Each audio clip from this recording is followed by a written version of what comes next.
ونعوذ بالله من شرور أنفسنا ومن سيئات أعمالنا من يهد الله فلا مضل له ومن يضلل فلا هادي له ونشهد أن لا إله إلا الله وحده لا شريك له ونشهد أن سيدنا وحبيبنا ومولانا محمدا عبده ورسوله الذي أرسله بالحق بشيرا ونذيرا وداعيا إلى الله بإذنه وسراجا منيرا فقد قال الله تعالى في كلامه المجيد وفرقانه الحميد أعوذ بالله من الشيطان الرجيم بسم الله الرحمن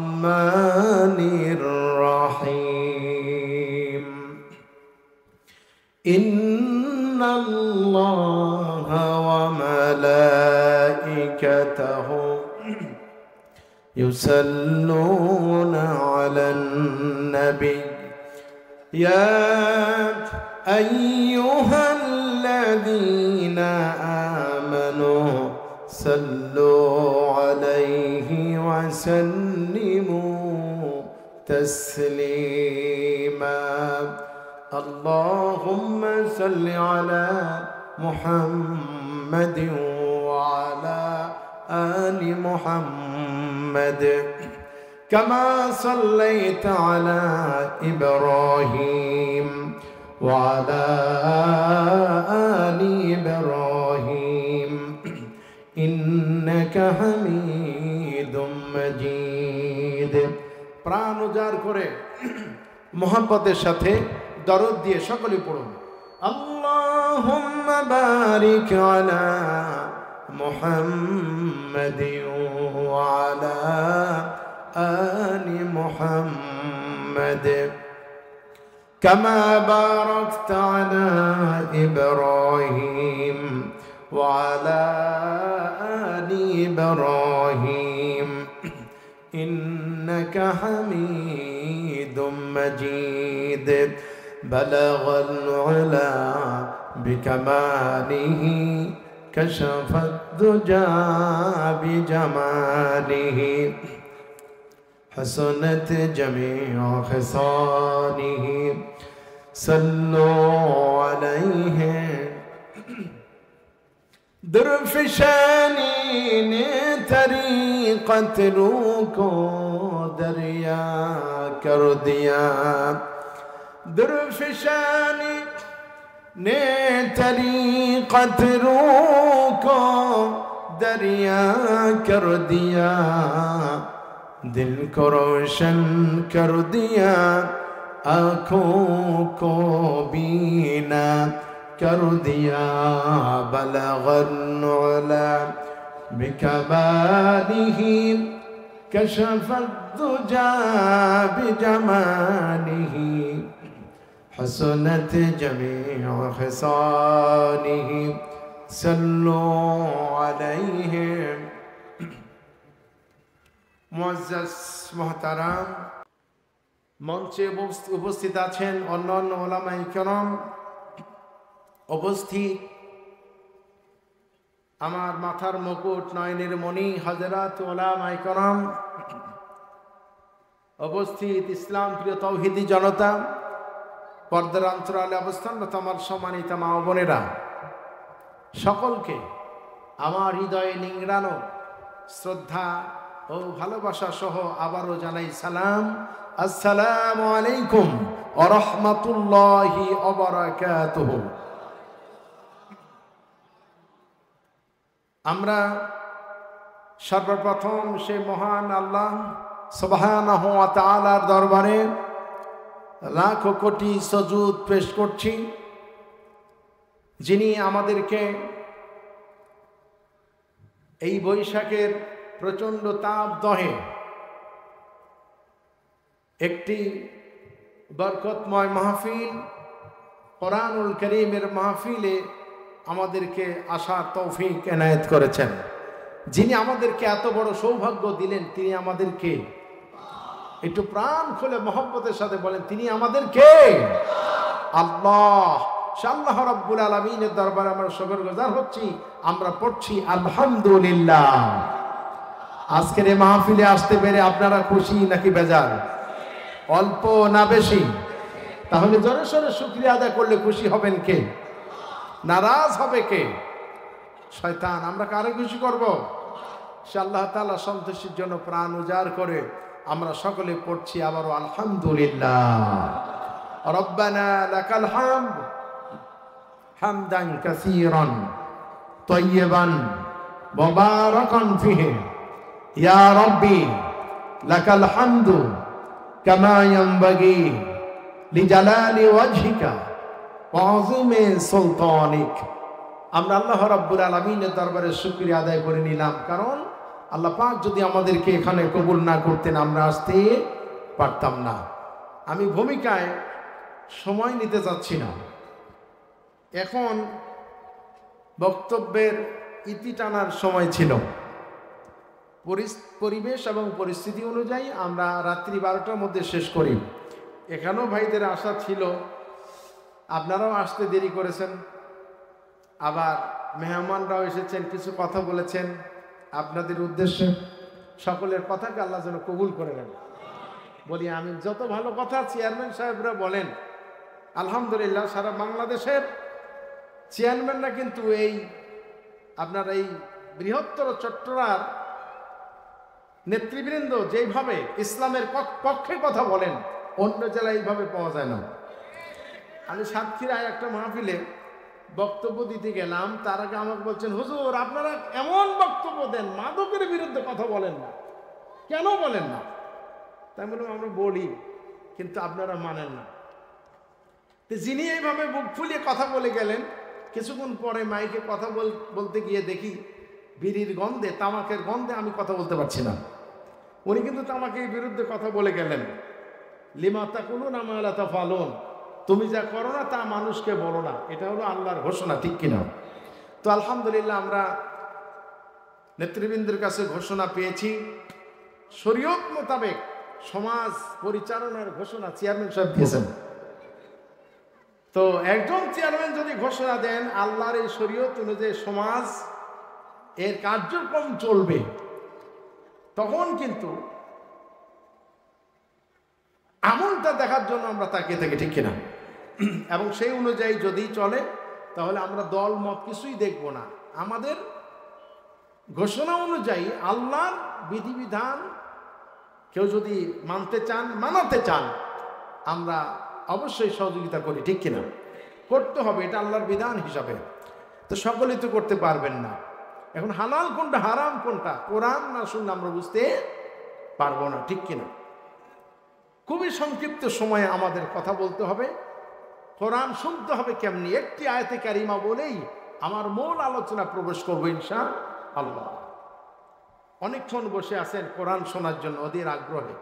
আমি জানি না আমি কতক্ষণ কথা বলবো, আপনাদের আগ্রহ আমি লক্ষ্য করবো ইনশাআল্লাহ। আল্লাহ রাব্বুল আলামিন বলেন, وَإِذَا قُرِئَ الْقُرْآنُ فَاسْتَمِعُوا لَهُ وَأَنصِتُوا لَعَلَّكُمْ تُرْحَمُونَ। যখন তোমাদের সামনে কোরআনুল কারীম থেকে তেলাওয়াত করা হয় তখন তোমরা তা মনোযোগের সাথে শুনবে এবং চুপ থাকবে। যদি তোমরা তা করতে পারো লাআল্লাকুম তুরহামুন, তাহলে আমি আল্লাহ রাব্বুল আলামিন তোমাদের উপরে আমার রহমত নাজিল করে দেব। সুবহানাল্লাহ, আল্লাহু আকবার। কোরআন যদি মন দিয়ে শুনি আর যদি চুপ থাকি, রহমত নাজিল করবেন কে? জোরে বলেন কে? আল্লাহ। রহমত ছাড়া একটি মুহূর্ত বেঁচে থাকার ক্ষমতা পৃথিবীতে কারো নাই। আছে নাকি? নাই। কর্তৃপক্ষকে অসংখ্য ধন্যবাদ জানাই। কোরআনুল কারীমে সূরা হামিম আর সাজদা আল্লাহ কি বলেছেন? যারা কোরআনের জন্য মানুষকে আহ্বান করে, তাদের কথা আল্লাহ কোরআনে বলেছেন। বলবো আমি কি বলেছেন আল্লাহ? ومن أحسن قولا ممن دعا إلى الله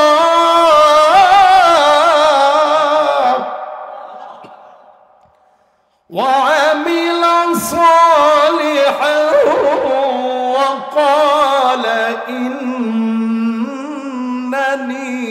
من المسلمين।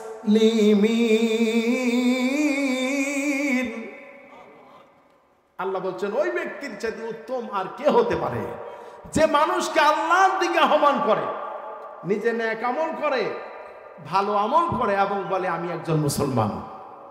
যেরকম সুবহানাল্লাহ। আমাদের মাহফিল পরিচালনায় ছিলেন নাজিম ভাই, নাজিম মাস্টার, ঠিক না? আরেকজন তৌহিদ ভাই, ডাক নাম কি জানো ভাই? জি, নবাব ভাই। আলহামদুলিল্লাহ, আপনারাও এই সহযোগী আছেন, আরো অনেকে আছে আলহামদুলিল্লাহ। একা একই হয় না, আমরা জানি। তো যারাই সহযোগিতা করেছেন অবশ্যই তারা আল্লাহর দিকে মানুষকে ডাকার জন্যই এই ব্যবস্থা করেছে, ঠিক কিনা? আল্লাহ রাব্বুল আলামিন তাদের জীবনে একটি আমলও যদি কবুল করে নেন, একটি নিয়ত যদি কবুল করেন, তাহলে আল্লাহ তাআলা দুনিয়া এবং আখিরাতে তাদেরকে কামিয়াবি করে দেবেন। বলেন সুবহানাল্লাহ। আল্লাহ যেন তাই করেন, বলেন আমিন। শ্রোতা, বক্তা, আয়োজক যারাই এই আয়োজন করেছেন, একদিন না একদিন আমাদেরকে চলে যেতে হবে এই পৃথিবীতে ছেড়ে, ঠিক কিনা? সুতরাং সেই দিন যেন আল্লাহ তাআলা আমাদেরকে সফলতা পরিপূর্ণভাবে দিয়ে দেন, বলি আমিন। আর যেন বলুন আমিন। প্রিয় ভাই সব, আসুন সংক্ষিপ্ত সময়ে সংক্ষিপ্ত কথা বলবো ইনশাআল্লাহ। প্রসজ্জিত কণ্ঠে আমরা কোরআনে প্রবেশ করব। আসুন কোরআন নামক মহাসাগরে আমরা প্রবেশ করি, বলি ইনশাআল্লাহ। পড়ুন সকলে। আউযু বিল্লাহি মিনাশ শাইতানির রাজীম। বিসমিল্লাহির রাহমানির রাহিম।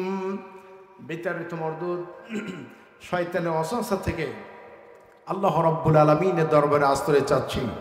পরম করুণাময় অসীম দয়ালু আল্লাহ রাব্বুল আলামিনের নামে শুরু করা যাচ্ছে। যাহারাল ফাসাদু ফিল বাররি ওয়াল বাহরি বিমা কাসাবাত আইদিন নাস লিয়ুযীকাহুম বা'দাল্লাযী আমিলু লা'আল্লাহুম ইয়ারজিউন। সাদাকাল্লাহুল আযীম। পবিত্র কোরআনুল কারীম ধারাবাহিকতার দিক থেকে 30 নম্বর সূরা, সূরার নাম সূরা আর রুম। নাম কি? সূরা আর রুম। রোম দেশ ছিল কিনা বলেন? পৃথিবীতে একটা রাষ্ট্র আছে, সেই রাষ্ট্রের নাম কি? রোম, একটি জায়গার নাম, ঠিক কিনা? রোম জাতি, রোম সম্প্রদায় পৃথিবীতে ছিল ওই জামানায় সবচেয়ে বেশি শক্তিশালী। এই জন্য রোমদের ইতিহাস আল্লাহ তাআলা সূরা রোমের মধ্যে ঘোষণা করেছেন। তেলাওয়াত করেছি 41 নম্বর আয়াতে কারিমা। আমাকে এই আয়াতের উপরেই কথা বলতে তারা মেসেজ দিয়েছিলেন, এই জন্য আমি এই আয়াতে কারিমাই আপনাদের সামনে উপস্থাপন করছি। তেলাওয়াতকৃত আয়াতে কারিমার সরল তর্জমা আল্লাহ তাআলা বলছেন, যাহারাল ফাসাদু ফিল বাররি ওয়াল বাহরি বিমা কাসাবাত আইদিন নাস। জলে এবং স্থলে মানুষের কর্মের দরুন বিপর্যয় সৃষ্টি হয়েছে বা সৃষ্টি হয়ে থাকে, যার ফলে তাদের কৃতকর্মের কিছু স্বাদ তাদেরকে আস্বাদন করানো হয়। যত বিপদ আরোপিত হয় তা মানুষের দুই হাতে কামাই করা। আল্লাহ পাক বলছেন তাদের অনেক অপকর্ম থাকে, এর মধ্যে সব অপকর্মের কিন্তু শাস্তি দেওয়া হয় না। কিছু কিছু তাদের অপকর্মের জন্য তাদেরকে শাস্তি দেওয়া হয়, আযাব দেওয়া হয় এই জন্য লাআল্লাহুম ইয়ারজিউন, যাতে করে তারা ফিরে আসে। আমরা অন্যায় করেছি আর করব না, কথা বলেন ঠিক কিনা? আজকে অত্যন্ত যুগোপযোগী একটি বিষয় মাহফিল কর্তৃপক্ষ আমাকে বলতে বলেছেন। আমরা প্রচন্ড তাপ দহে জীবন, সময়, রাত এবং দিন অতিবাহিত করছি, ঠিক কিনা? এই গরমে আমাদের কি মজা লাগতেছে না কষ্ট হচ্ছে? জোরে বলেন, কষ্ট হচ্ছে। এই যে ঝড় এবং বৃষ্টি, বৃষ্টি এবং অনাবৃষ্টি কেন আসে? আযাব কেন এবং কিভাবে আসে? আযাব কেন, কিভাবে আসে এবং আযাব থেকে বাঁচার উপায় কি? জি জি, জাযাকাল্লাহ। জি জি, আযাব কি, কেন এবং কিভাবে আসে, এটাই হবে আমাদের আলোচ্য বিষয়, ঠিক কিনা? এখানে রমদের ইতিহাস এই সূরাতে বলা হয়েছিল, অন্যান্য ইতিহাসও তুলে দেওয়া হয়েছে কোরআনুল কারীমের মধ্যে। আজকে সারা দেশে বৃষ্টির জন্য হাহাকার। আপনারা কি ইস্তেসকার নামাজ আদায় করেছেন? পড়েছেন? কক্সবাজার এলাকায়, চট্টগ্রাম, এই আলীনগরে হয়েছে নাকি? বৃষ্টি হয়েছে? হয়েছে? হয় নাই কেন? আমার একটা উত্তর আছে, বলবো আমি, বলবো? প্রিয় হাজরিন, এই বৃষ্টি কার হুকুমে আসে? চন্দ্র সূর্য কার হুকুমে চলে? আল্লাহর হুকুমে। কোনো সন্দেহ আছে? অকুল্লুন ফি ফালাকি ইয়াসবাহুন। চন্দ্র এবং সূর্য প্রত্যেকটি গ্রহ এবং উপগ্রহ তার নির্দিষ্ট কক্ষপথে পরিভ্রমণ করে চলেছে, ঠিক কিনা? চন্দ্র এবং সূর্য আল্লাহর হুকুম মানে আমি যে আয়াত কারিমা তেলাওয়াত করেছি, পঞ্চম রুকুর প্রথম আয়াত, এই রুকুর ভিতরে আল্লাহ পাক বলেছেন, আল্লাহ পাক বাতাসকে হুকুম করেন মেঘমালাকে তাড়িয়ে নিয়ে যাওয়ার জন্য। লামা, বান্দরবন এলাকায়, চট্টগ্রাম, কক্সবাজার, কোন কোন এলাকায় পানির প্রয়োজন, আল্লাহ পাক যখন বাতাসকে হুকুম করে দেন, আল্লাহর ইশারায় বাতাস পানিকে তাড়িয়ে নিয়ে যায় এবং ওই জমিনকে ভিজিয়ে শীতল করে দেয়। সুবহানাল্লাহ। হুকুমটা কার? আল্লাহর। আল্লাহর নবী, বিশ্ব নবী মুহাম্মদুর রাসূলুল্লাহ সাল্লাল্লাহু আলাইহি ওয়াসাল্লাম যখন সূর্য অতিবাহিত হচ্ছিল, সূর্য অস্তমিত হচ্ছিল, এমন সময় হযরতে সাদ রাদিয়াল্লাহু তাআলা আনহুর কাঁধের উপরে হাত দিলেন আর বলেন, ও সাদ, তুমি কি জানো সূর্য প্রতিদিন কোথায় যায়? হযরতে সাদ রাদিয়াল্লাহু তাআলা আনহু বললেন, আল্লাহ এবং তার রাসূল এই ব্যাপারে ভালো জানেন, আমি ভালো জানি না। আল্লাহর নবী, বিশ্ব নবী মুহাম্মদুর রাসূলুল্লাহ সাল্লাল্লাহু আলাইহি সাল্লাম বলেছেন, ও সাদ শোনো, সূর্য প্রতিদিন পূর্ব দিগন্ত উদিত হয়, পশ্চিম দিগন্ত অস্তমিত হয়, পশ্চিম দিগন্ত অস্তমিত হয়ে আল্লাহর আরশের নিচে গিয়ে সিজদা দেন আর আল্লাহর কাছে অনুমতি প্রার্থনা করেন, রব্বুল আলামিন, আমি কি আগামী দিন এই পৃথিবীতে আলো ছড়াবো নাকি? আল্লাহু আকবার। যেই দিন আল্লাহ রাব্বুল আলামিন সূর্যকে অনুমতি দিবেন না, ওই দিন ঘটে যাবে মহাপ্রলয়। ইযা যুলজিলাতিল আরদু জিলজালাহা ওয়া আখরাজাতিল আরদু আথকালাহা ওয়া ক্বালাল ইনসানু মা লাহা ইয়াওমা ইযিন তুহাদ্দিসু আখবারাহা বিআন্না রাব্বাকা আওহা লাহা। পৃথিবী যখন আপন কম্পনে প্রকম্পিত হবে এবং এই পৃথিবী পৃথিবীর নিচে যা কিছু লুকায়িত আছে সব উদ্গীরণ করবে, সব বের করে দেবে কে? মানুষ অবাক হয়ে বলবে মাটির হয়েছে কি, মাটির হলোটা কি? ইয়াউমাইদিন তুহাদ্দিসু আখবারাহা, মাটির উপরে ঘটে যাওয়া সমস্ত ঘটনা মাটি পেশ করবে, মাটি উপস্থাপন করবে। কেন পেশ করবে, কেন প্রকাশ করবে? বিআন্না রাব্বাকা আওহালাহা, যেহেতু মাটির রব তার আদেশ করবেন, তার হুকুম করবেন। আল্লাহু আকবার। মাটিকে আল্লাহ হুকুম করবেন, যা হুকুম করবেন তাই হবে। আল্লাহ যদি মেঘের হুকুম করেন মেঘ হবে না কেন? ঠিক কিনা? কিন্তু এই জমিনে ব্যবহারটা ভালো করতে হবে। জোরে কথা বলেন ঠিক কিনা?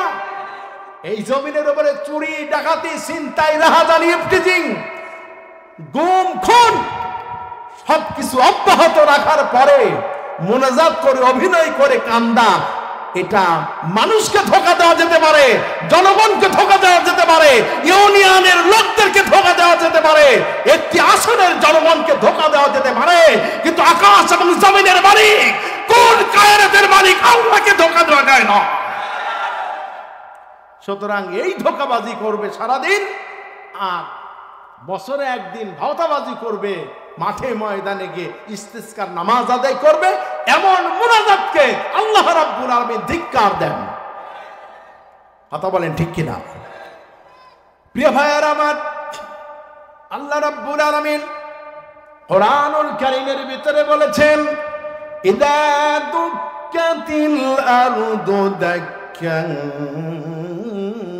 দাক্কা وجاء ربك والملك صفا صفا।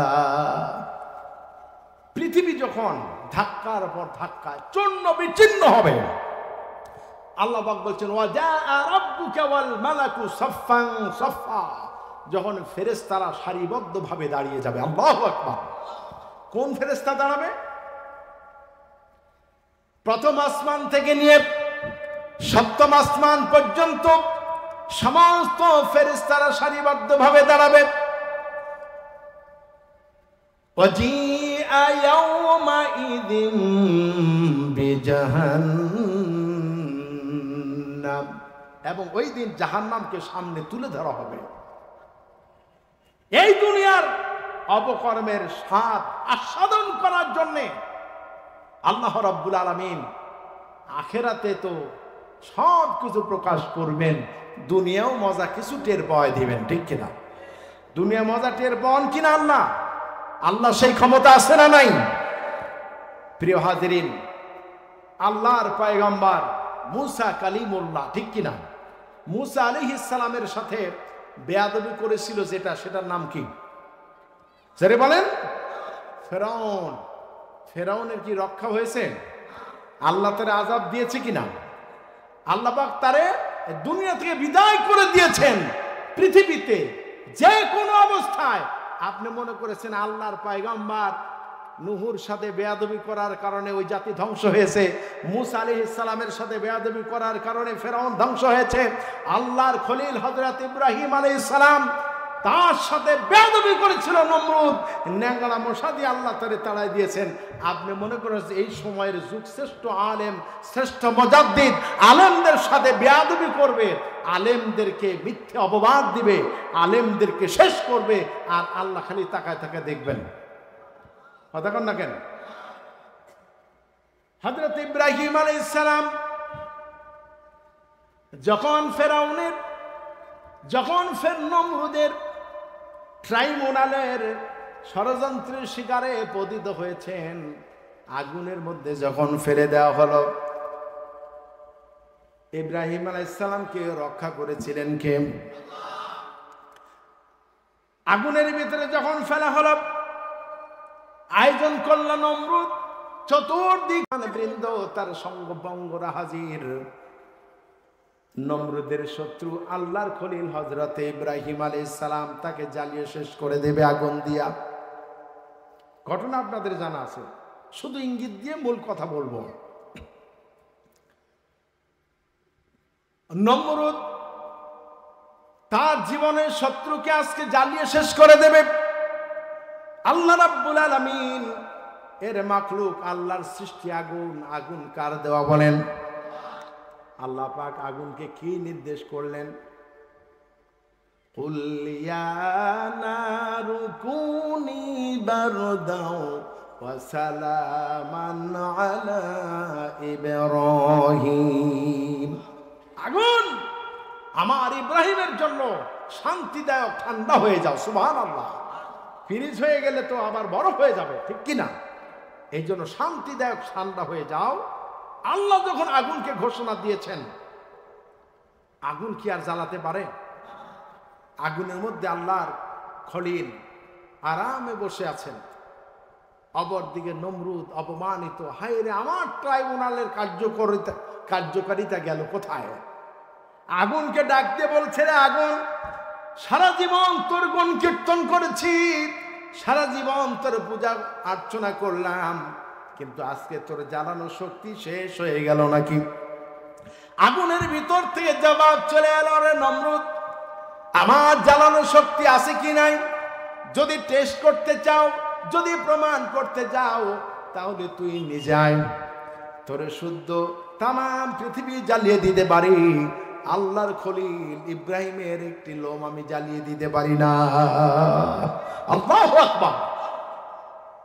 আজ ভি हम जो इब्राहिम कैमा पैदा कर सकती है एक अंदाजे गुलिस्ता पैदा। আজও যদি ইব্রাহিমের এমন সন্তান ইমানের পরীক্ষা অবতীর্ণ হয়ে যায়, তাহলে এমন আগুনের কুণ্ডলীকে আমার আল্লাহ রাব্বুল আলামিন ফুলের বাগান বানায় দিতে পারেন।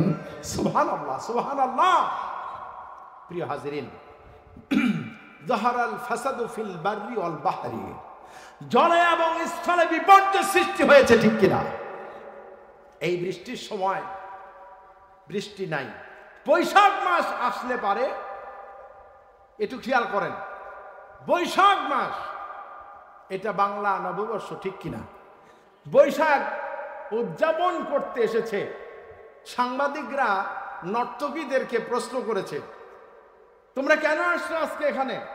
বলছে যে আমরা তো আসছি পহেলা বৈশাখ নববর্ষ উদযাপন করার জন্যে। তুমি কি বাঙালি?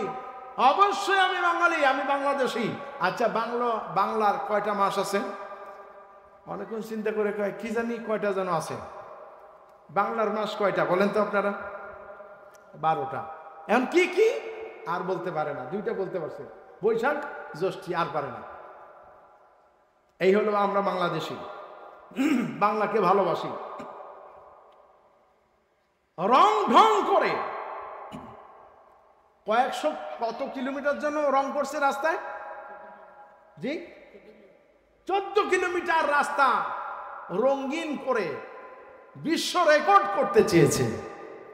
ইন্নাল মুবাযযিরিনা কানু ইখওয়ানা শাইতান, অপচয়কারী শয়তানের ভাই, ঠিক কিনা? মানুষ না খেয়ে আছে, মানুষ ক্ষুধার্ত, এই মানুষকে খাদ্য না দিয়ে 14 কিলোমিটার জঙ্গলের মধ্যে রাস্তা, যেই সৌন্দর্য করেছে, রোডটাকে রং দিয়ে অঙ্কিত করেছে, সেখানে লক্কর চক্কর ভাঙ্গা গাড়ি চলে, ঠিক কিনা? গাড়ির গায়ে এরকম রং নাই, তো কি লাভ হয়েছে? উপকার কি? শুধু কি তাই? সারা বাংলাদেশে এমনকি ঢাকা বিশ্ববিদ্যালয়ে এই নষ্টামিটা বেশি হয়েছে, ঠিক কিনা? কথা বলেন, ঠিক কিনা? ঢাকা বিশ্ববিদ্যালয়ে পহেলা বৈশাখ উদযাপন করুক, তাতে আমাদের কোনো আপত্তি নাই। ইসলামের দৃষ্টিতে, ইসলামের সংস্কৃতিতে যেটা করা যাবে সেটাই করা উচিত ছিল, ঠিক কিনা? অমুসলিম যারা, তারা তাদের মতো করবে, আমাদের আপত্তি নেই, কিন্তু আমরা তো মুসলমানের সন্তান, ঠিক কিনা? সেখানে পয়লা বৈশাখ উদযাপিত হলো, অমুসলিমদের ধর্মীয় উপাসনা, এমনকি অস্ত্রের ঝনঝনানিতে তাদের ধর্মীয় উৎসব পালন করলো। এখনো পর্যন্ত বাংলাদেশের লোক জানতে পারেনি যে এটা আবার কোন ধর্মীয় অনুষ্ঠান যেখানে তরবারি অস্ত্র নিয়ে মিছিল করা যায়। আপনি দেখেছেন কিনা? এটা ভিডিও ভাইরাল হয়েছে, দেখছেন কিনা বলেন? আচ্ছা, তাও সেটা করুক, তদন্তের মাধ্যমে এটা জাতিকে পরিষ্কার করা উচিত। শুধু তাই নয়, সেখানে ঢাকা বিশ্ববিদ্যালয়ে যদি তারা তাদের অমুসলিমদের সব অনুষ্ঠান করতে পারে, আর আমাদের প্রগতিবাদী বা দুর্গতিবাদীরা যদি তাদের দুর্গা উৎসব করতে পারে, তাহলে রমজান মাসে ইফতার মাহফিল করলে সমস্যা ছিল কোথায়? রমজান মাসে কেন ইফতার মাহফিলে বাধা দেওয়া হলো? আমার মুসলমানদের রক্তাক্ত করা হলো রোজাদার মুসলমান সন্তানদেরকে, ঠিক কিনা? শুধু কি তাই, সারা দেশে যখন ইস্তিসকার নামাজ, কিসের নামাজ? বৃষ্টির আহ্বান করা হয় কার কাছে? আল্লাহর কাছে বৃষ্টির জন্য আহ্বান করা হচ্ছে। বৃষ্টির দরকার। ঢাকা বিশ্ববিদ্যালয়ের ছাত্ররা ইস্তিসকার নামাজ আদায় করবে, বিশ্ববিদ্যালয় কর্তৃপক্ষ বলছে না, এটা করতে দেওয়া হবে না। তারা নামাজ আদায় করতে দিল না। কাজটা ভালো করছে না খারাপ করছে? অপরদিকে আরেক পক্ষ, একটি ইসলামী দল, মাজলুম এবং শহীদ কাফেলার একটি সংগঠন, গোটা দুনিয়া তাদেরকে চেনে, ঠিক কিনা? তারা যখন ইস্তিসকার নামাজের জন্য ময়দানে গেলেন, রাজধানীতে ইস্তিসকার নামাজরত অবস্থায় 10 জনকে গ্রেফতার করা হয়েছে এবং তাদের সরঞ্জাম মাইকগুলিকে তারা ছিনিয়ে নিয়েছে। প্রচন্ড তাপদাহে যখন মানুষ তৃষ্ণার্ত মানুষদেরকে গত পরশুদিন যখন শরবত এবং পানি বিতরণ করা হচ্ছিল, সেখান থেকেও তাদেরকে গ্রেফতার করা হলো এবং সেই পানীয় খাবারগুলি তারা লুটপাট করেছে, ঠিক কিনা? অতএব যেখানে স্বাধীনভাবে কোন ব্যক্তিকে তার ধর্মীয় কার্যক্রম করতে দেওয়া হয় না, সে দেশে বৃষ্টি আসবে না, সে দেশে গজবের বৃষ্টি আসতে পারে, ঠিক কিনা? সুতরাং যারা আমাদের এই প্রিয় মাতৃভূমি, আমাদের এই জন্মভূমি বাংলাদেশের জন্য যারা গজবের কারণ, তাদেরকে চিহ্নিত করতে হবে এবং তাদেরকে উপযুক্ত জবাব দেওয়ার জন্য বাংলাদেশের জনগণকে প্রস্তুতি গ্রহণ করতে হবে, ঠিক কিনা? রাজি আছেন তো আপনারা? আল্লাহ রহম করুন, বলেন আমিন। আমার এর মধ্যে আমরা নামাজ আদায় করছি, আমি বলছিলাম যে কেন দোয়া হচ্ছে কিন্তু দোয়া কবুল হচ্ছে না কেন? আমার ভাইরা, ইস্তিসকার নামাজ হলো এখানে নিজের জীবনের গুনার কথা স্মরণ করে আল্লাহর কাছে তওবা করে ফিরে আসা। কথা বলেন ঠিক কিনা? যে ব্যক্তি তওবা করবে, আল্লাহ রাব্বুল আলামিন তাদের ব্যাপারে একটা দারুণ ঘোষণা দিয়েছেন। কোরআনুল কারীম আল্লাহ রাব্বুল আলামিন বলেছেন, وَأَنِ اسْتَغْفِرُوا رَبَّكُمْ ثُمَّ تُوبُوا إِلَيْهِ يُمَتِّعْكُمْ مَتَاعًا حَسَنًا إِلَى أَجَلٍ مُّسَمًّى। আল্লাহ পাক বলেছেন, তোমরা তোমাদের রবের কাছে ক্ষমা চাও এবং তার দিকে তোমরা ফিরে এসো, তাহলে তিনি একটি দীর্ঘ সময় পর্যন্ত তোমাদেরকে উত্তম জীবন সামগ্রী দান করে দেবেন। সুবহানাল্লাহ। এবং অয়ুতি কুল্লাযী ফাদলিন ফাদলাহ, এবং প্রত্যেক অনুগ্রহ লাভের যোগ্য ব্যক্তিকে আল্লাহ রাব্বুল আলামিন তার অনুগ্রহ দান করে দিবেন। বলেন সুবহানাল্লাহ। আমরা জীবনে এমনটা দেখিনি। ইস্তিসকার নামাজ হবে, পেপার পত্রিকায় এসেছে, ঠিক কিনা? কিন্তু এখন আমাদের কাঁদা উচিত আল্লাহর কাছে, কিন্তু আমরা আল্লাহর কাছে না কেঁদে আমরা কাঁদি হলো ক্যামেরার সামনে। কতক্ষণ ঠিক কিনা? ইস্তিসকার নামাজ হচ্ছে, দোয়া চাই। আপনি তো দোয়া আল্লাহর কাছে করবেন, কার কাছে দোয়া চাচ্ছি আমরা? এই যে ভিডিও ভাইরাল করে, এইভাবে তো আল্লাহর কাছে বৃষ্টি কামনা করে পাওয়া যাবে না, ঠিক কিনা? পাওয়া যাবে? দোয়াটা কবুল হবে কেমনে? কেমনে দোয়া কবুল হবে? গাছের গোড়া কেটে দিয়ে আগায় যদি পানি দেওয়া হয়, তাহলে কি গাছ বাঁচবে? জোরে বলেন, বাঁচবে? ইসলামী শরীয়ত যারা প্রচার করেন, ইসলামের দ্বন্দ্ব বিধান প্রতিষ্ঠিত করার জন্য ইসলামী আন্দোলন করেছেন যুগের পর যুগ, কথা বলেন ঠিক কিনা? আজকে তারাই লাঞ্ছিত, অপমানিত হচ্ছে, তাদেরকে হত্যা করা হচ্ছে ছলে বলে কৌশলে। কিসের দোয়া করি আমরা? কিভাবে দোয়া কবুল হবে? বাংলাদেশে, সারা বাংলাদেশে 31,125টি মসজিদ আছে। কতটি?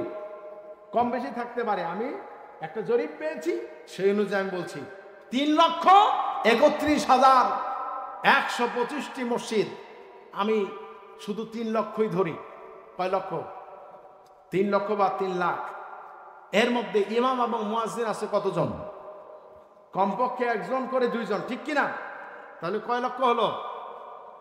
3 লক্ষ মসজিদের 6 লক্ষ জনশক্তি।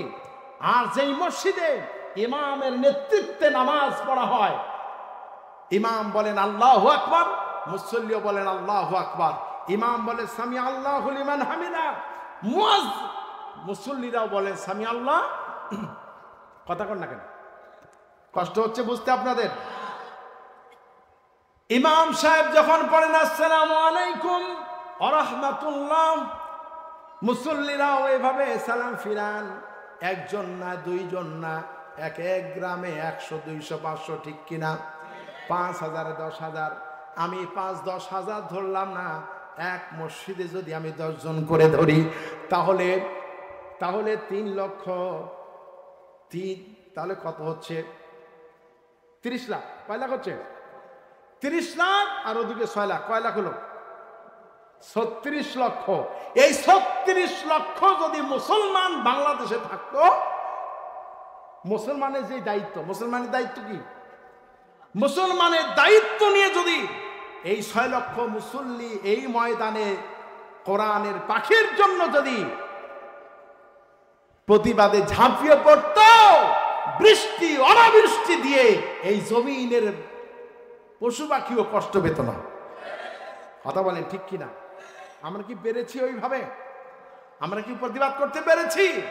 এটা আমাদের জন্য অত্যন্ত দুঃখজনক, ঠিক কিনা?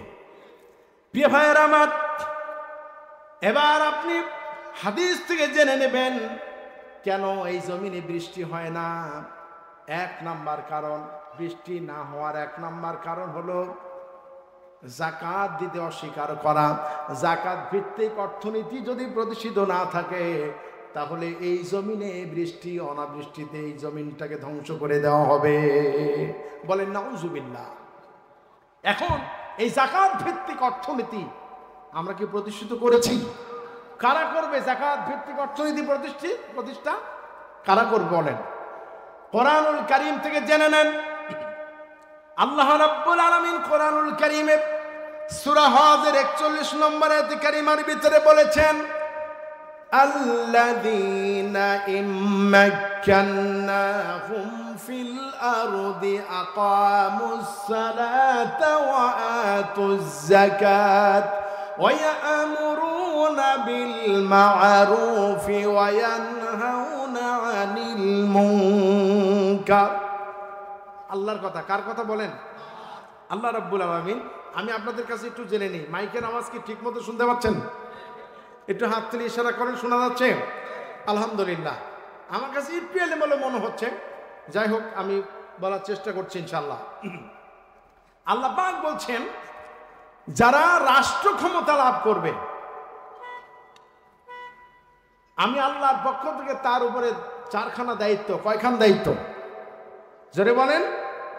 4 খান। 1 নাম্বার, ক্ষমতায় সেই তারা নামাজ কায়েম করবে। কি করবে? 2 নাম্বার, সৎ কাজের আদেশ দিবে। 2 নাম্বার হচ্ছে যাকাত ভিত্তিক অর্থনীতি কায়েম করবে। 3 নাম্বার, সৎ কাজের আদেশ দিবে। 4 নাম্বার হলো অসৎ কাজ থেকে মানুষকে বিরত রাখবে।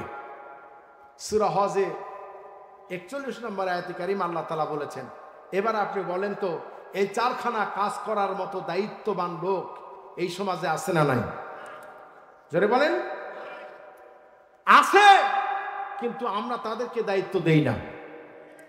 যারা এই দায়িত্ব পালন করে না এবং জীবনেও করবে না, আর যারা করতে চায় তাদেরকে পাইলেই ঠেঙ্গায়, তাদেরকে পাইলেই রিমান্ডে দেয়, তাদেরকে পেলেই হত্যা করার ষড়যন্ত্র করে।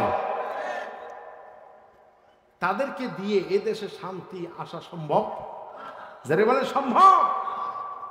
এই 4খানা দায়িত্ব যারা পালন করে না, আমরা তাদের সাথে আসি।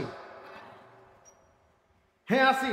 চা খাওয়াই দিবে, আর সময় আসলে 500 করে টাকা দিবে। আসি আপনার পক্ষে। আমার ভাই, তোমার ভাই, উল্লুক ভাই, বাল্লুক ভাই, আমার ভাইয়ের চরিত্র ফুলের মতো পবিত্র, নামাজ পড়ে না করত। কথা কোন ঠিক কিনা? বড় বড় কথা বললো, আমরা সব কিছু ওদেরকে আমার পবিত্র আমানত তাদেরকে দিয়ে দিলাম, জাতির সর্বনাশ করে ফেললো, ঠিক কিনা? যারা নামাজ কায়েম করবে তাদের হাতে ক্ষমতা দেওয়ার জন্য আমাদের দায়িত্ব আল্লাহর পক্ষ থেকে। কার পক্ষ থেকে বলেন? জোরে বলেন, কার পক্ষ থেকে? প্রিয় ভাইয়ের আমার, এইভাবে ভয় ভীতি থেকে, ভয় ভীতির ভিতরে জীবনে কতদিন বেঁচে থাকবো এমন গ্যারান্টি আমাদেরকে কে দিয়েছে? ইমাম আছে, মুয়াজ্জিন আছেন, মুসল্লিরা আছেন। কোরআনুল কারীম থেকে 24 পারা সূরা জুমারের ভিতরে আল্লাহ রাব্বুল আলামিন বলেছেন কি শুনুন, আল্লাহু ইয়াতাওয়াফাল আনফুসা হিনা মাউতিহা ওয়াল্লাতী লাম তামুত ফি মানামিহা ফায়ুমসিকুল্লাতী ক্বাদা আলাইহা ওয়া ইউরসিলুল উখরা ইলা আজালিম মুসাম্মা। আল্লাহ রাব্বুল আলামিন বলেন, মানুষ যখন মৃত্যুবরণ করে আমি আল্লাহ রাব্বুল আলামিন তার রূহকে কবজ করে নেই। আর মানুষ যখন ঘুমিয়ে যায় ওই ঘুমন্ত মানুষের রূহকে আমি আল্লাহ পাক কবজ করে নেই। কথা বুঝতেছেন? মানুষ যখন মৃত্যুবরণ করে আল্লাহ বলছেন আমি তার রূহ কবজ করে নেই। আর মানুষ যখন ঘুমিয়ে যায় আমি তার রূহ কবজ করি। আর যার আয়ু শেষ ঘুমের ভিতরে তার রূহটাকে আমি আটকে দিই, আর সকালবেলা জেগে উঠতে পারে না। আর যারে সুযোগ দেই সে সকালবেলা জেগে ওঠে। হাদিস শরীফের ভিতরে এসেছে মালাকুল মউত প্রতিদিন প্রত্যেকটি মানুষের সাথে একবার করে দেখা করে যায়। প্রিয় ভাইরা আমার, শুধু শুধু জীবনের মায়া করে হক থেকে সত্য থেকে দূরে আর কতদিন আমরা থাকব? আমরা যতগুলি লোক মসজিদে নামাজ আদায় করি, যতগুলি লোক ঈদগাহের ময়দানে যাই, যতগুলি লোক রমজান মাসে রোজা রাখি, এই রোজাদার ব্যক্তিরা যদি যে কোরআনের নির্দেশে রোজা রাখলাম, যে কোরআনের নির্দেশে নামাজ পড়েছি, ওই কোরআনের নির্দেশে যদি ইসলামী আন্দোলন কর্মী হতাম, তাহলে কোনো বাতিল শক্তি এই জমিনে মাতাব্বরি করতে পারতো না। ঠিক কিনা? আমার দেশের এক রোজাদার বিদেশে গেল, বিদেশি রাষ্ট্রে গেছে বেড়াতে। রমজান মাসে বিদেশি মেহমান পেয়ে খুব খুশি, আসেন ভালো খাবারের ডিনারের আয়োজন করেছেন। এখন খাবারের টেবিলে ডেকে নিয়েছেন, বলছেন খান, খাও। বলছে না আমি তো রোজা রাখছি। বলছেন কথা, আমি তো রোজাদার, আমি তো দিনের বেলা খাই না। এখন বিদেশি বন্ধু বলছে আরে ভাই আমি কাউকে বলবো না, তুমি খাও। বলছে আরে ভাই আমরা কি মানুষকে দেখানোর জন্য রোজা রাখি? আমরা তো আল্লাহকে ভয় করে রোজা রাখি। তো বলছে সত্যি তোমরা কি আল্লাহকে ভয় করেই রোজা রাখো? অবশ্যই।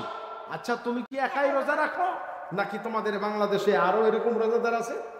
বলছে না আমরা তো সবাই রোজা রাখি। তাই নাকি?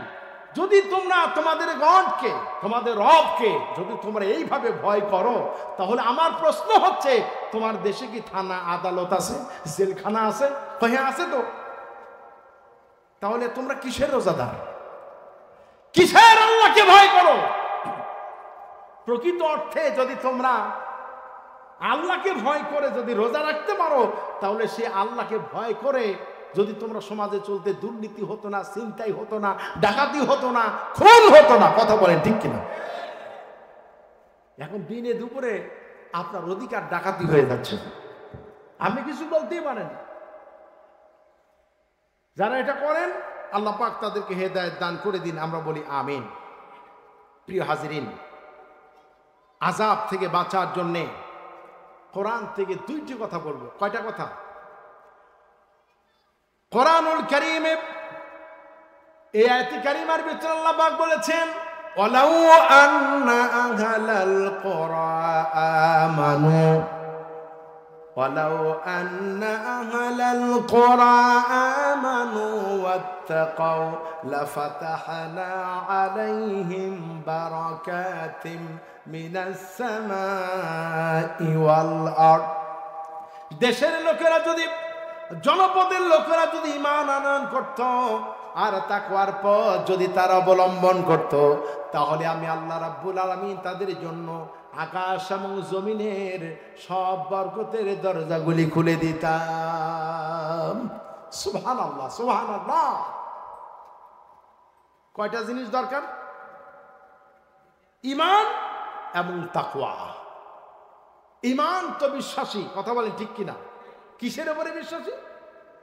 আমানতু বিল্লাহি ওয়া মালাইকাতিহি ওয়া কুতুবিহি ওয়া রাসূলিহি ওয়াল ইয়াউমিল আখির ওয়াল কদরি খায়রিহি ওয়া শাররিহি ওয়াল কদরি খায়রি ওয়া শাররিহি মিনাল্লাহি তাআলা ওয়াল বাসি বাদাল মাউত।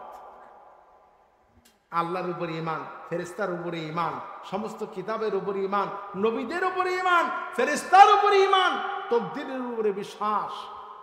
আমার ভালো মন্দ যা কিছু হয় আল্লাহর পক্ষ থেকে, এর নাম হলো ঈমান। এর নাম কি? আর তাকওয়া, তাকওয়া হচ্ছে ভয়। আমি যেই কাজ করি, আমি যেই চিন্তা করি, আমার এই চিন্তার জন্য আল্লাহর কাছে জবাবদিহি করতে হবে। প্রিয় ভাই সব, আমরা যা চিন্তা করি, সমস্ত কাজের পরিকল্পনা হলো চিন্তা। কথা বলেন কি? সমস্ত কাজের পরিকল্পনা কি? চিন্তা। আমার ভিতরে যেই চিন্তা আসে, আমি যদি প্রতিদিন আত্মসমালোচনা করি, আমার সারা দিনের কাজ কয়টা আল্লাহ সন্তুষ্টির জন্য হয়েছে, আমার সারা দিনের কর্ম মানুষের কল্যাণের জন্য হয়েছে, কল্যাণের জন্য চিন্তা করেছি নাকি মানুষের ক্ষতির জন্য চিন্তা করেছি, এই চিন্তা যদি সঠিক হতো তাহলে আমার কর্ম ভালো হয়ে যেত, ঠিক কিনা?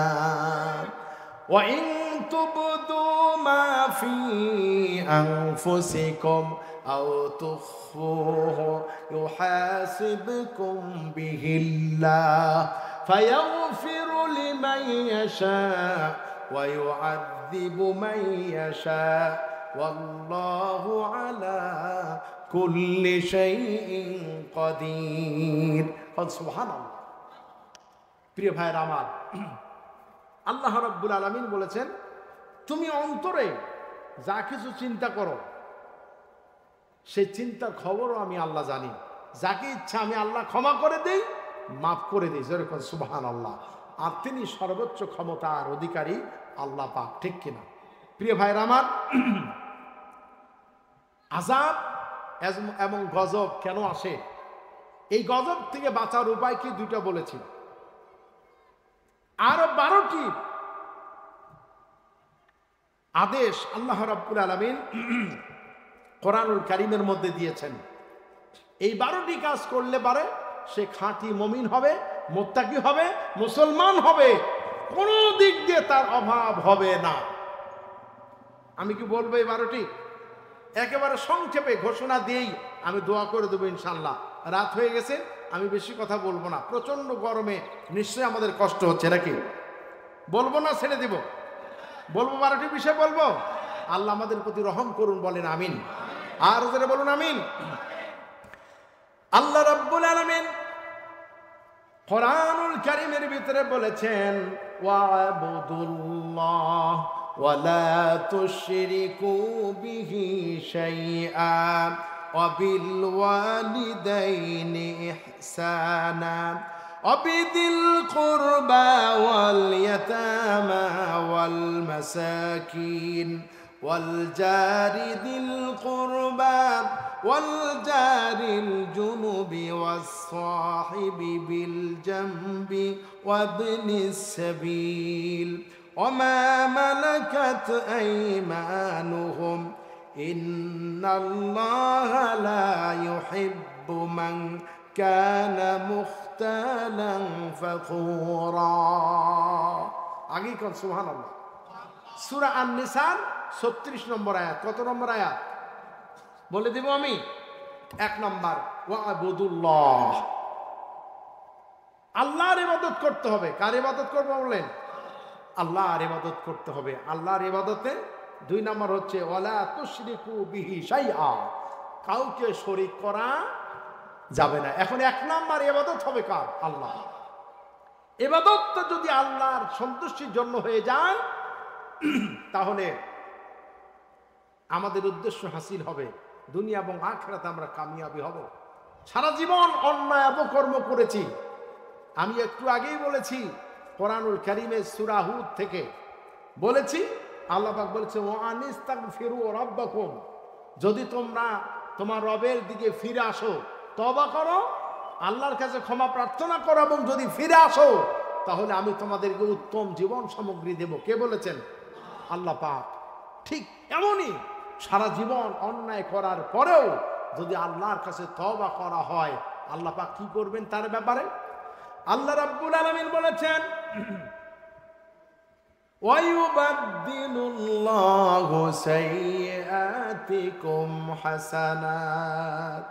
কেউ যদি তার জীবনের গুনার কথা স্মরণ করে তওবা করে তাহলে আল্লাহ রাব্বুল আলামিন তার জীবনের গুনাহগুলিকে আর গুনাই রাখবেন না, গুনাহগুলিকে আল্লাহ রাব্বুল আলামিন নেকি দ্বারা পরিবর্তন করে দিবেন।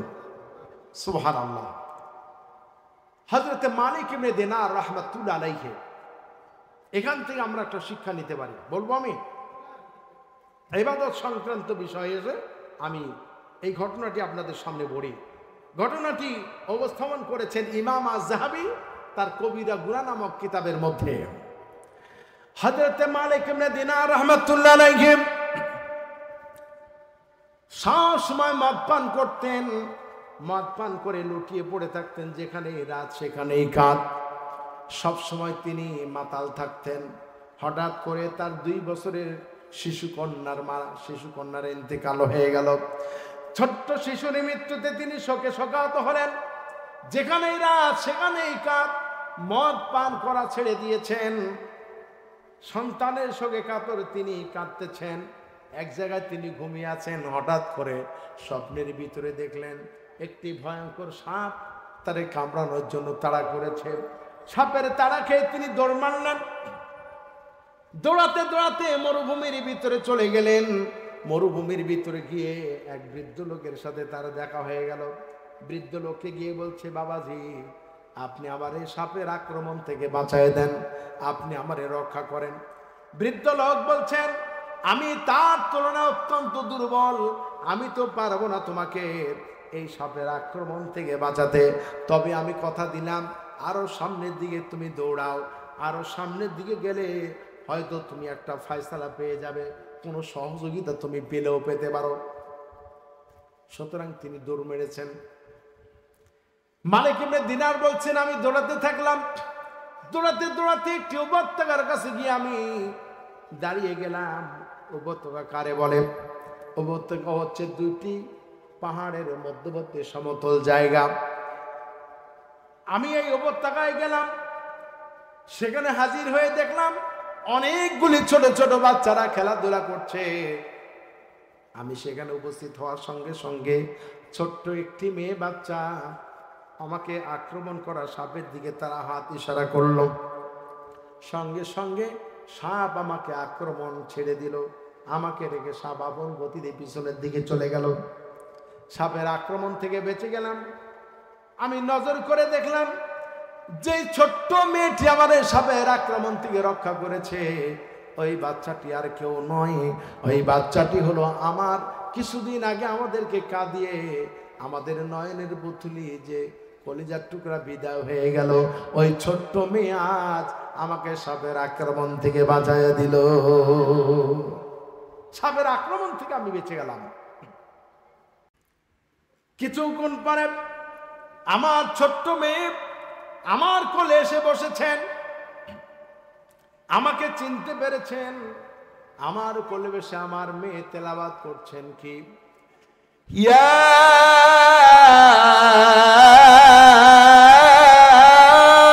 আইয়ুহাল ইনসান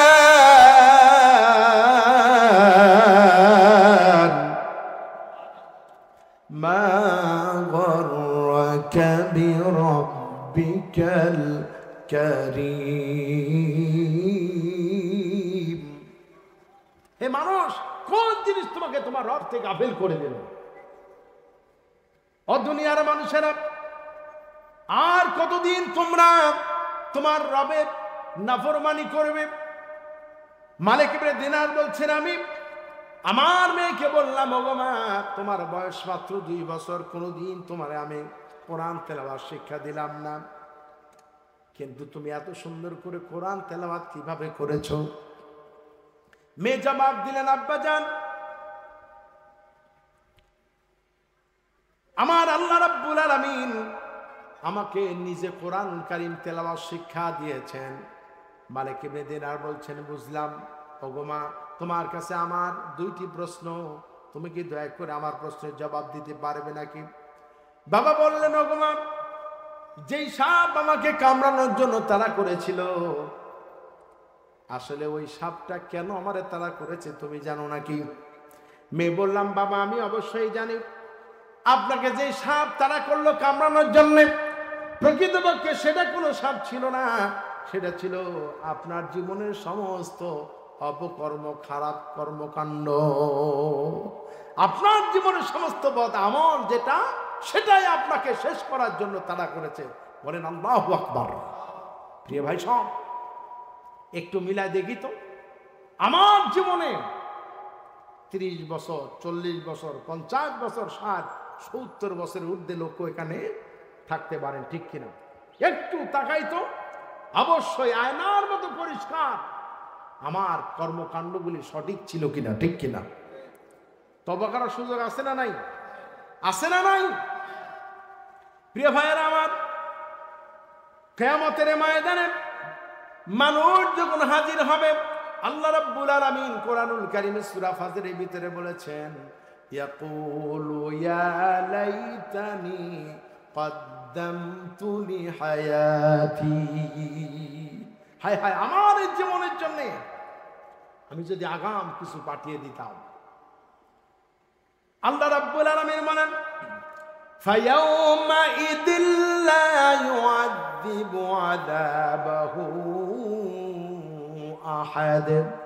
আজ তোমাকে এমন শাস্তি দেওয়া হবে যা দুনিয়ার কেউ তোমার এমন শাস্তি দিতে পারে নাই।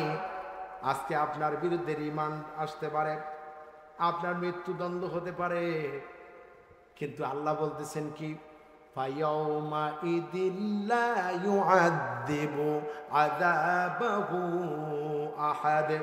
এমন শাস্তি তোমাকে দেওয়া হবে যা পৃথিবীর কেউ তোমাকে এমন শাস্তি দিতে পারে নাই। আল্লাহু আকবার। আর কি করা হবে? ওয়ালা ইউসিকু আসাকাহু আহাদ।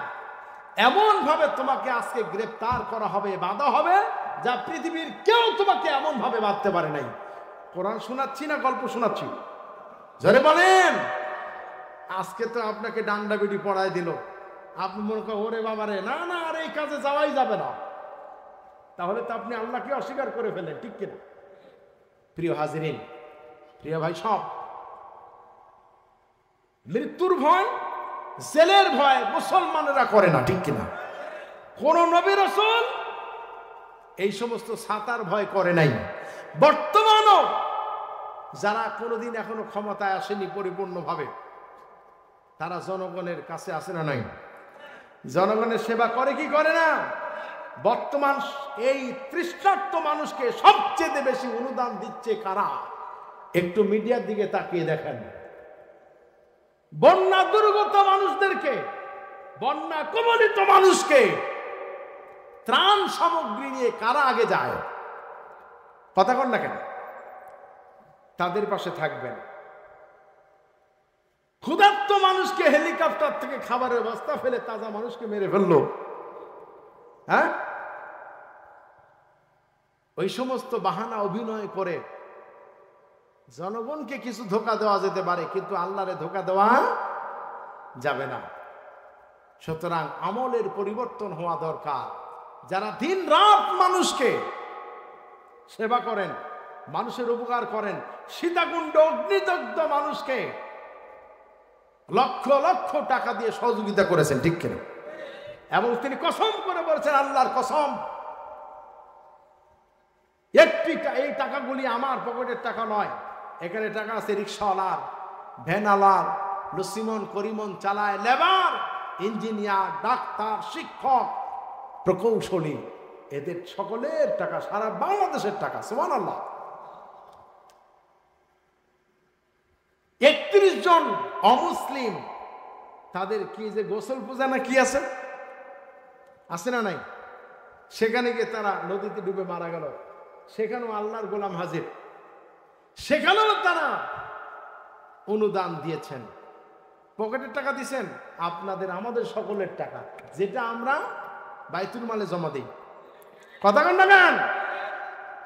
প্রিয় ভাইরা আমার, জনসেবক, জনগণের বন্ধু, আল্লাহর গোলাম কারা, এটা আমাদেরকে চিনতে হবে, ঠিক কিনা? হযরত মালিক ইবনে দিনারের কথা বলছিলাম, মনে আছে আমাদের? হযরত মালিক ইবনে দিনার রাহমাতুল্লাহ আলাইহি, তিনি যখন মেয়েকে বলছেন, ওগো মা, তুমি কি বলতে পারো না কি যে সাপ আমাকে তাড়া করলো, সেই সাপটা কে ছিল? স্পষ্টই জানায় দেওয়া হলো, সেই সাপটা আর অন্য কিছু নয়, সেটা ছিল আমার আপনার জীবনের সমস্ত অপকর্ম, খারাপ কাজগুলি, ঠিক কিনা? এবার বাবা বলছেন, ওগো মা, মরুভূমির ভিতরে যেই বয়োবৃদ্ধ মুরব্বী লোকের সাথে আমার দেখা হলো, যার কাছে সাহায্য চেয়েছিলাম, আমাকে কেন সাহায্য করতে পারলো না, বলতে পারবা নাকি? মেয়ে জবাব দিলেন, আব্বাজান, যেই বৃদ্ধ লোকটির কাছে আপনি সাহায্য চেয়েছিলেন, যে বৃদ্ধ লোক আপনার সাহায্য করতে পারে নাই, ওই বৃদ্ধ লোক আর অন্য কেউ ছিল না, ওইটা ছিল আপনার বর্ণাঢ্য জীবনের সমস্ত নেক আমল। আপনার বদ আমলের তুলনায় নেক আমল হয়ে গেছে দুর্বল, এই জন্য আপনাকে আপনার নেক আমল অপকর্ম থেকে আপনারে রক্ষা করতে পারে নাই। আল্লাহু আকবার।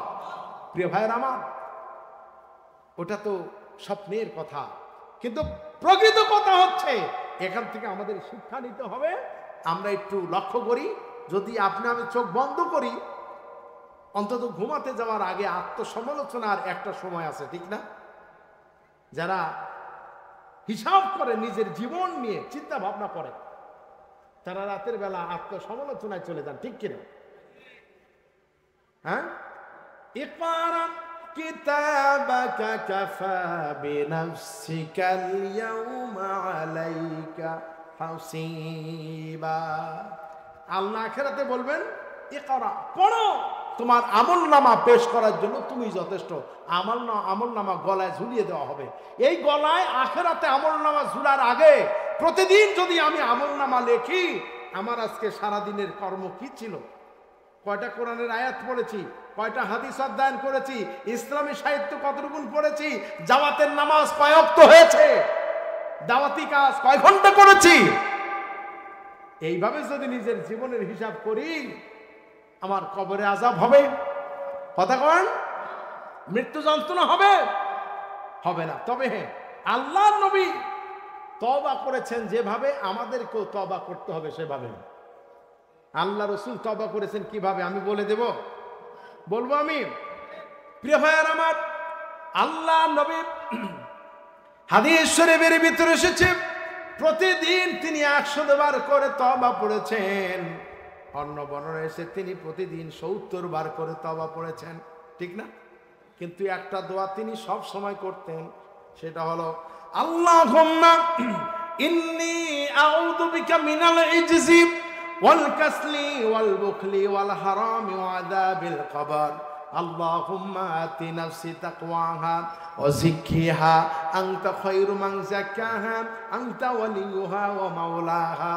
আল্লাহুম্মা ইন্নী আউযু বিকা মিন ইলমিন লা ইয়ানফাউ ওয়া মিন কলবিহিম লা ইয়াখশাউ ওয়া মিন নাফসিন লা তাশবাউ ওয়া মিন দাওয়াতিন লা ইস্তাজাবু লাহা। সুবহানাল্লাহ। কি দোয়া করেছেন রাসূল? প্রথমে তিনি দোয়া করলেন, আল্লাহ, আমি তোমার কাছে যাবতীয় অক্ষমতা থেকে, দুর্বলতা থেকে, কৃপণতা থেকে এবং বার্ধক্য থেকে আল্লাহ তোমার কাছে আশ্রয় চাই, বলেন আমিন। এটা কত বড় পাওয়ারফুল দোয়া, আপনি চিন্তা করেছেন? আবার খেয়াল করেন তো, আল্লাহ, আমি যাবতীয় দুর্বলতা, অক্ষমতা, অপারগতা এবং কৃপণতা থেকে তোমার কাছে আশ্রয় চাই, এবং বার্ধক্য থেকে তোমার কাছে আশ্রয় চাই, কবরের আযাব থেকে তোমার কাছে আমি মুক্তি হতে চাই। সুবহানাল্লাহ বলবেন না? এখানে মানুষের জীবনের একটা পরিসমাপ্তি ঘটার আগে একটা সময় আসে, একটা সময় আসে এবং আছে প্রত্যেকের জীবনে, ঠিক কিনা? সেটা কি? সেটা হলো বার্ধক্য। সেটা কি? বার্ধক্য থেকে নবীজি আশ্রয় চেয়েছেন।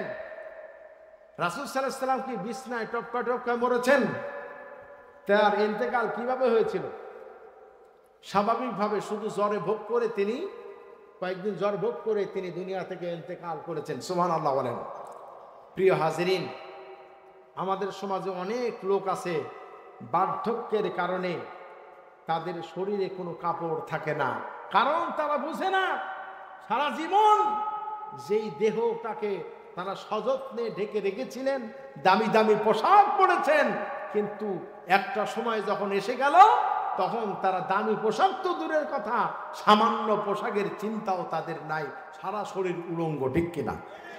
এমনকি সারা জীবন যত্ন করে খেলেন এবং টয়লেটে গিয়ে যথাযথভাবে আনলোড করার পরে দামি সাবান দিয়ে সেন্ট দিয়ে হাতকে যখন পরিষ্কার করলো তখন সে আনন্দ তৃপ্তি লাভ করেছেন। কিন্তু বয়োবৃদ্ধ বুড়ো হয়ে যাবার কারণে গায়ে জামা কাপড় নাই, পরনে কাপড় নাই, যা খাইছে সেটা বের হওয়ার পর আবার খায়। কথা কি বুঝাতে পেরেছি? কথা কি বুঝেছেন? আমার নিজে চোখে দেখা, বয়স হয়ে গিয়েছে, পায়খানা করে এক হাত দিয়ে ধরে আবার মুখ দিয়ে খায়। ইন্না লিল্লাহি ওয়া ইন্না ইলাইহি রাজিউন। আল্লাহ রাব্বুল আলামিন তার হাবিবকে দিয়ে তওবা করালেন, তার মানে আমাদেরকে তওবা শিখালেন। আর আল্লাহ রাব্বুল আলামিন আমাদেরকে স্মরণ করায় দিলেন সূরা ইয়াসিনের ভিতরে, আমান নুআম্মিরুহু নুনাক্কিসুহু ফিল খালকি আফালা ইয়াকিলুন। আল্লাহু আকবার বলেন। আমি তোমাদের মধ্যে যাদের আয়ুকে বাড়িয়ে দিয়েছি, যাদের হায়াতকে বাড়িয়ে দিয়েছি, তাদের অবস্থা আমি একেবারে পাল্টে ফেলি। আফালা ইয়াকিলুন, তোমাদের কি আকল নাই? তোমাদের কি আকল নাই? কথা বলেন।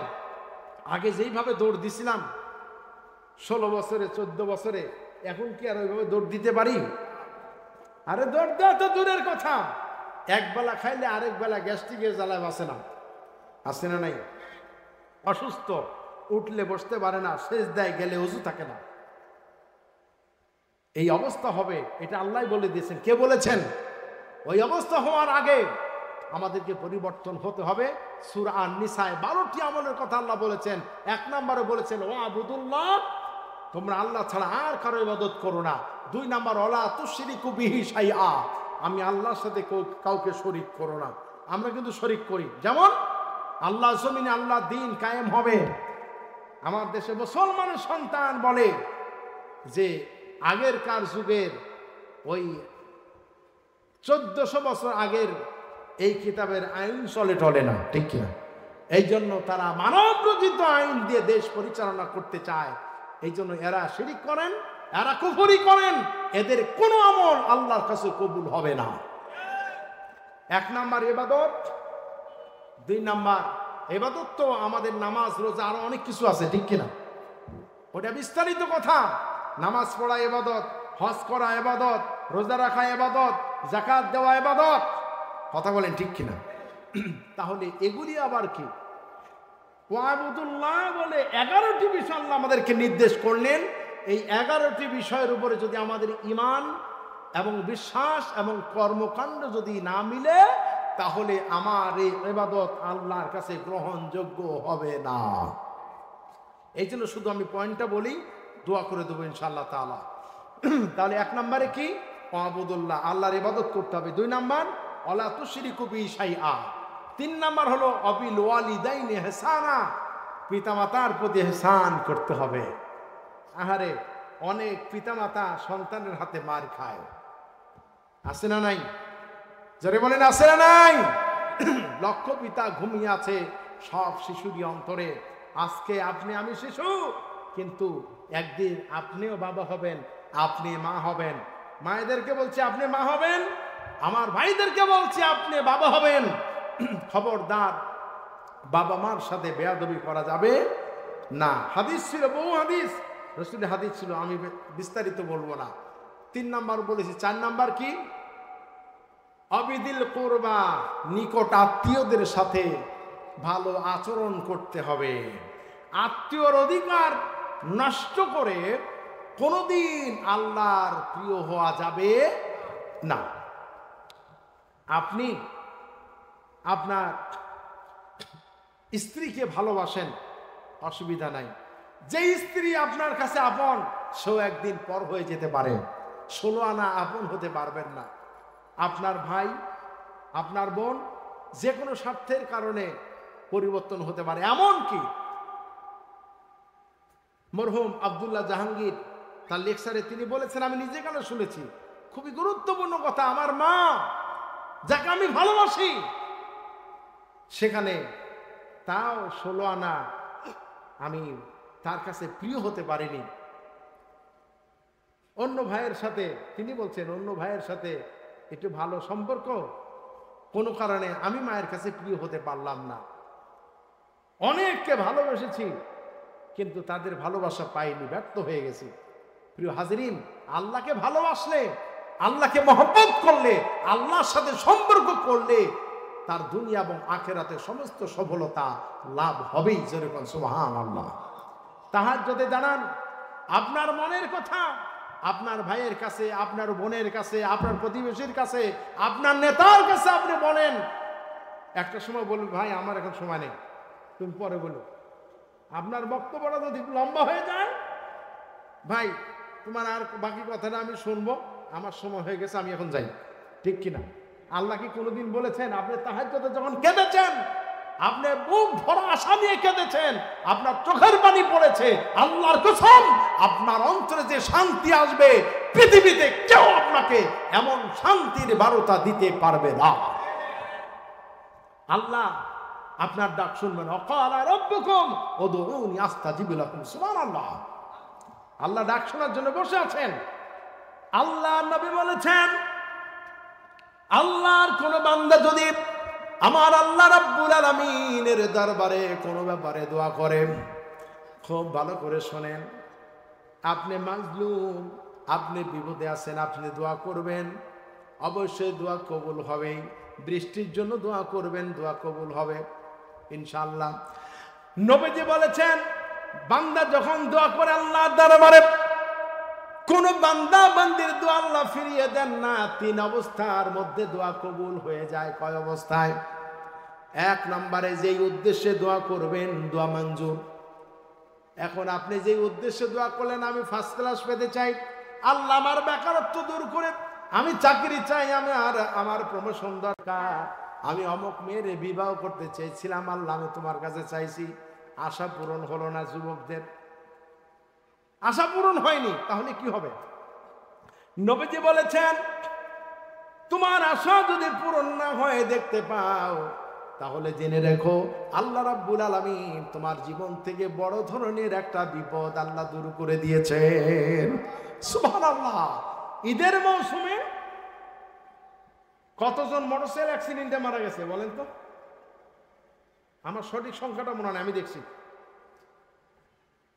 এছাড়াও বড় বড় বাস দুর্ঘটনা হয়েছে কিনা বলেন? হয়েছে। আল্লাহ রাসূল বলেছেন, সফরে যখন তোমরা বের হবে, ওযু করে 2 রাকাত নামাজ পড়ে বের হবে, আবার ফিরে এসে 2 রাকাত নামাজ পড়বে। আমি রাসূল কথা দিলাম, এই রাস্তায় তোমার কোনো বিপদ হবে না। আল্লাহু আকবার, সুবহানাল্লাহ। কে আপনাকে সমাধান দিবে? আল্লাহ রাসূল সমাধান দিয়েছেন।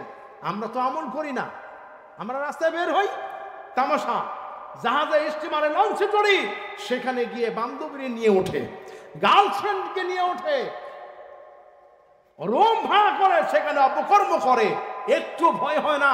আল্লাহ সূরা ইয়াসিনে বলেছেন, যে জাহাজে তোমরা ওঠো, আমি ইচ্ছে করলে এই জাহাজকে পাড়ে ভিড়ায় দেই, আবার আমি ইচ্ছে করলে এই জাহাজকে পানির মধ্যে চুবাইয়া দিই।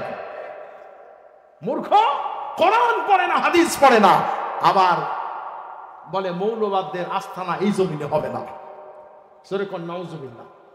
আল্লাহ ওদেরকে হেদায়েত দান করুন, বলেন আমিন। প্রিয় ভাই সব, দোয়া 3 অবস্থাতে খালি হয় না। 2 নাম্বার বলেছি, বলি নাই? 2 নাম্বারে কি? 2 নাম্বারে দোয়া কবুল হবে, তার জীবন থেকে কোনো বিপদ দূর হয়ে যাবে। 3 নাম্বারে নবীজি বলেছেন, যখন তোমরা দোয়া করবে 3 নাম্বারে তোমাদের দোয়া খালি হবে না, 3 অবস্থাতে খালি হবে না। সেটা হলো তোমার আখিরাতের জন্য আল্লাহ রাব্বুল আলামিন তোমার পুরস্কার আল্লাহ প্রস্তুত করে রেখে দেন। দোয়া করলে বিষ নাই। এই জন্য আপনি যখন সময় পাবেন, আমরা যখনই সময় পাবো আল্লাহর কাছে দোয়া করব। তবে দোয়া কবুলের উত্তম সময় হচ্ছে ফরজ নামাজের আগে এবং পরে। আপনি হাত তুলেই দোয়া করতে হবে তা নয়। আপনি নামাজের আগে আজানের পরে মসজিদে গিয়ে আমাদের গল্প করা শুরু হয়ে যায়, একজন আরেকজন কথা বলে, আপনি চুপ থাকবেন, আমরাও চুপ থাকবো, মনে মনে দোয়া করব, মনে মনে কাঁদবো। মনে মনে অন্তর দিয়ে যদি কাঁদি আল্লাহ রাব্বুল আলামিন মঞ্জুর করে নেবেন। ফরজ নামাজের পরেও দোয়া করি, আল্লাহুম্মা আনতাস সালাম ওয়া মিনকাস সালাম তাবারাকতা ইয়া যাল জালালি ওয়াল ইকরাম, আল্লাহুম্মা আজিরনি মিনান নার, বলেন আমিন। আল্লাহুম্মা আজিরনি মিনান নার। নবীজি বলেছেন, মাগরিবের নামাজের পরে ফরজ নামাজ আদায় করার পর সালাম ফিরিয়ে কারোর সাথে কোনো কথা না বলে যদি আল্লাহর কোনো বান্দা বান্দি 7 বার পড়েন আল্লাহুম্মা আজিরনি মিনান নার, আল্লাহুম্মা আজিরনি মিনান নার, পারেন না দোয়াটা পড়েন তো সবাই, আল্লাহুম্মা আজিরনি মিনান নার, আল্লাহুম্মা আজিরনি মিনান নার। এইভাবে কেউ যদি 7 বার দোয়া পড়ে, আল্লাহ নবী বলেছেন সারা রাতের ভিতরে যদি তার মৃত্যু হয়ে যায়, আল্লাহ রাব্বুল আলামিন জাহান্নাম থেকে তার নামটা কেটে দিয়ে জান্নাতের ভিতরে নাম লিখাইয়া দিবে। সুবহানাল্লাহ বিহামদি। 2 নম্বরে নবীজি বলেছেন, ফজরের নামাজের ফরজ নামাজের সালাম ফিরিয়ে কারোর সাথে কোনো কথা না বলে যদি 7 বার পড়ে আল্লাহুম্মা আজিরনি মিনান নার, এই দোয়াটা যদি 7 বার পড়ে সারা দিনের ভিতরে যদি তার মৃত্যু হয়ে যায়, আল্লাহ নবী বলেছেন আল্লাহ রাব্বুল আলামিন তাকে জাহান্নাম থেকে নাম কেটে দিয়ে জান্নাতের ভিতরে নাম লিখাইয়া দিবেন। সুবহানাল্লাহ। আমলটা করবো তো ইনশাল্লাহ। নামাজ পড়লে তো আমলটা হবে, না পড়লে তো হবে না, নাকি? আল্লাহ আমাদেরকে 5 ওয়াক্ত নামাজি বানায় দেন, বলেন আমিন। আমরা বলেছি আত্মীয়র অধিকার আদায় করতে হবে। কি করতে হবে? অবিদিল কোরবা। এরপরের নাম্বার হলো ওয়াল ইয়াতামা ওয়াল মাসাকিন, ইয়াতিম এবং মিসকিনদের সাথে ভালো ব্যবহার করতে হবে।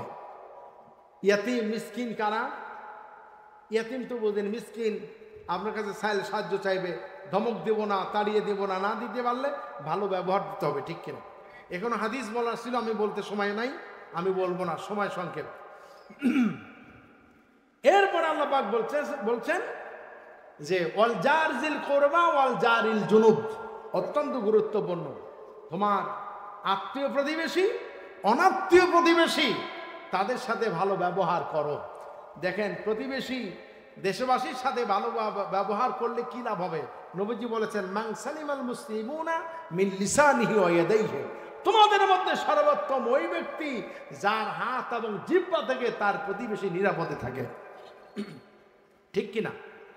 আমি যেই দেশে বাস করি, আমি কি নিরাপদ আছি ওই ব্যক্তির কাছে? আমি যদি ওই ব্যক্তির কাছে নিরাপদে না থাকি, নিশ্চিত আমি বুঝতে পারি সে আবু জেহেলের উম্মত। কথা কন না কেন? আমি যদি নির্যাতিত হই বিনা কারণে, বিনা অপরাধে, তাহলে অবশ্যই যে আমার প্রতি জুলুম করলো সে হয় ফেরাউনের উম্মত, নয়তো আবু জেহেলের উম্মত। কথা কন না কেন? সুতরাং কেউ ঘোষণা দেয় না আমি আবু জেহেলের লোক, আমি ফেরাউনের লোক। কারণ নবীদের সাথে যারা বেয়াদবি করে তাদেরকে জিল্লতির সাথে বিদায় হতে হয়। এবং বর্তমান জামানায় নবীর উম্মতদের সাথে, ওলামায়ে কিরামদের সাথে বেয়াদবি যারা করে, অতীতে তারা জিল্লতির সাথে বিদায় হয়েছে, ভবিষ্যতেও হবে। ঠিক কিনা? এখন আত্মীয় প্রতিবেশী অনাত্মীয় প্রতিবেশী, প্রতিবেশী হইলেই হয়েছে, ভালো ব্যবহার করতে হবে। তাই বলে এরম প্রতিবেশী না, আমার দেশের ভালো ভালো ইলিশ মাছগুলি আমরা প্রতিবেশীকে দিলাম ভালো ব্যবহার করে, আর আমাদের সব কিছু তারা খাইলো, আটকাই দিল, আমরা কিছুই পেলাম না। কি ঠিক কিনা? অসাহিবি বিল জামবি ওয়াবনিস সাবিল, সঙ্গী সাথী বন্ধুদের সাথে আপনি আমি চলাফেরা করি, তাদের সাথে ভালো ব্যবহার করতে হবে। কারণ আপনি আমি মারা গেলে আমার বন্ধু বান্ধব প্রতিবেশী আমারে কান্দে করে নিয়ে গোরস্থানে নিয়ে যাবে, ঠিক কিনা? ওয়াবনিস সাবিল, প্রতীকদের সাথে ভালো ব্যবহার করতে হবে। প্রতীকের সাথে কি করতে হবে? প্রতীক মুসাফিরদের সাথে ভালো ব্যবহার করতে হবে। স্যার ভালো ব্যবহার তো করি, খারাপ ব্যবহার তো করি না। রাস্তায় পেয়ে গেলে চাদরের নিচ থেকে বন্দুকের বাঁট বের করে দিয়ে বলি, কাছে যা আছে দিয়ে যাও, কিছু বলবো না। এটা ভালো ব্যবহার হলো? আল্লাহ আমাদেরকে হেদায়েত দান করুন, বলেন আমিন। এরপরে 11 নাম্বার হচ্ছে অমা মালাকাত আইমানুকুম, তোমার অধীনস্থ কর্মচারীদের সাথে, গোলামদের সাথে ভালো ব্যবহার করো। আগামীকাল 1 মে, আগামীকাল কি? 1 মে। কি দিবস? শ্রমিক দিবস। আমি আজকেও এই জামানার শ্রেষ্ঠ মুজাদ্দিদ শহীদ আল্লামা আমার দেওয়া নাম, আমি তারে কোরআনের পাখি বলে ডাকি, তার লেকচার, তার বক্তব্য আমি শুনছিলাম। কি সুন্দর কথা! শ্রমিকদের জন্য বাংলাদেশের ইতিহাসে এত সুন্দর করে আরো একজন কথা বলেছেন বলে আমার জানা নাই। তিনি বলেছেন, আপনার মাথা থেকে পা পর্যন্ত আছে শ্রমিকের মেহনত, পরিশ্রম। আপনার মাথাটায় একজন শ্রমিক চুল কেটে দিয়েছে, সুন্দর করে চুল কেটে না দিলে আপনার মাথাটা এত সুন্দর হতো না। টুপিটা পড়েছেন, এখানে শ্রমিকের শ্রম আছে, কথা বলেন ঠিক কিনা? গায়ে গেঞ্জি পড়েছেন, জামা পড়েছেন, এখানে শ্রমিকের মেহনত আছে। পায়ের জুতাটা পর্যন্ত আপনি আমি নিজে বানাই নাই। সুতরাং শ্রমিকদের সাথে সম্পর্ক হবে বন্ধুর মতো সম্পর্ক। তিনি বলছেন যে শ্রমিক যে কাজ করে, আপনি মালিক, এক টেবিলে খাইতে পারেন না কেন? কে এই বৈষম্য এনে দিয়েছে? সমাজে এমন ভদ্রলোক দেখা যায়, বাড়িতে তিনি বিল্ডিং এর কাজ করেন, মেহমান খানা এসে সোফায় বসছেন বলে রাগ করেছেন, মিয়া তুমি মিস্ত্রি, তুমি হেড মিস্ত্রি হও আর যাই হও, তুমি আমার সোফায় কেন বসেছ? এরকম লোক আছে না নাই? বিশ্বাস করেন, ইসলামী আন্দোলনের খাস কোনো কর্মী জীবনে কোনোদিন এমন কথা বলতে পারে না। সকলকে সম্মান এবং শ্রদ্ধা জানায়। কোরআনের পাখির জন্য দোয়া করি, এখনো কলিজাটা টান লেগে যায়। আমার জীবনে আমি এই পথে আসতাম কিনা জানি না, ছোট্টবেলা থেকে অধীর আগ্রহে কোরআন শুনেছি। আল্লাহর কাছে বলতাম, আল্লাহ তুমি দয়া করে আমাকে কোরআনের খাদেম হওয়ার তৌফিক দিও, দাইল আল্লাহ কাজ আল্লাহ তুমি আমাকে কবুল করে নিও। আল্লাহ হয়তো এই জন্য এ পর্যন্ত এনেছেন। আল্লাহ রাব্বুল আলামিন তাকে জান্নাতের উচ্চ মাকাম দান করুন। আপনারা তাকে যে ভালোবাসেন, যেই ভালোবাসার কারণে এদেশের জমিন রক্তে রঞ্জিত হয়েছে, ঠিক কিনা? মৃত্যুর পরে জানাজা যেতে পারেন নাই, সেখানেও রক্ত। বাতিল মতবাদের অন্যায় রায় আসার কারণে প্রতিবাদ করতে গেলেন, সেখানেও রক্ত, ঠিক কিনা?